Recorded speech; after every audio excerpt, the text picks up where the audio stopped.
الرحمن الرحیم السلام علیکم۔ مدحت شبیر میں یہ جو ہماری سیریز ہے جس میں ہم پڑھ رہے ہیں اہل بیت علیہم السلام کس طرح ایام اعضاء مناتے تھے، تو آج ہم امام موسیٰ کاظم علیہ السلام کا عمل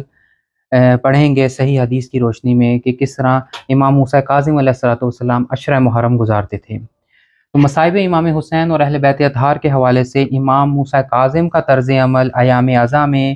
عشرہ محرم میں امام رضا علیہ السلام فرماتے ہیں۔ یہ روایت جو ہے امالی شیخ صدوق میں موجود ہے اور بہار الانوار میں بھی مجلسی لائے ہیں، اور حضرت آیت اللہ العظمیٰ عاصم محسنی علیہ الرحمہ نے اپنی کتاب مشرح بہار الانوار میں اس حدیث پاک کی سند کو صحیح قرار دیا ہے، اور سند کے لحاظ سے یہ صحیح ہے، رجال اس کے ثقات ہیں۔ امام رضا علیہ السلام فرماتے ہیں کہ ماہ محرم وہ مہینہ تھا کہ اہل جہالیت یعنی زمانے جہالیت میں جو لوگ تھے اس مہینے میں قتال اور جدال حرام سمجھتے تھے، بس اس امت جفاکار نے ہماری خون ریزی کو اس مہینے میں حلال جانا اور ہماری حرمت کی پرواہ نہیں کی، اور ہماری عورتوں اور ہماری فرزندوں کو اسیر کیا اور ہمارے خیموں کو آگ لگائی اور ہمارا مال اور متاع لوٹ لیا، اور حرمت رسول اللہ صلی اللہ علیہ وآلہ وسلم کی مراعات ہمارے حق میں نہ کی۔ امام حسین علیہ السلام کی مصیبت نے ہماری آنکھوں کو مجروح اور آنسوؤں کو جاری کر دیا۔ لوگوں نے زمین کربلا پر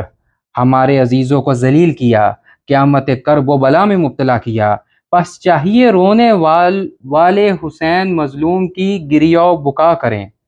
یعنی اگر رونا ہے تو حسین علیہ السلام پر گریہ و بکا کرو، کیونکہ امام حسین علیہ السلام پر رونا گناہوں کو محو کر دیتا ہے۔ اور اس کے بعد امام رضا علیہ السلام اپنے والد بزرگوار حضرت امام موسیٰ الکاظم علیہ السلام کا عمل فرماتے ہیں کہ جب ماہ محرم آتا تو ہر کوئی شخص میرے والد بزرگوار یعنی امام موسیٰ کاظم علیہ السلام کو ہنستے ہوئے نہ پاتا، آپ پر حزن و ملال طاری رہتا، اور جب 10 محرم کا دن آتا تو امام موسیٰ کاظم علیہ السلام آہوزاری کرتے اور فرماتے آج وہ دن ہے جس میں امام حسین علیہ السلام کو شہید کر دیا گیا۔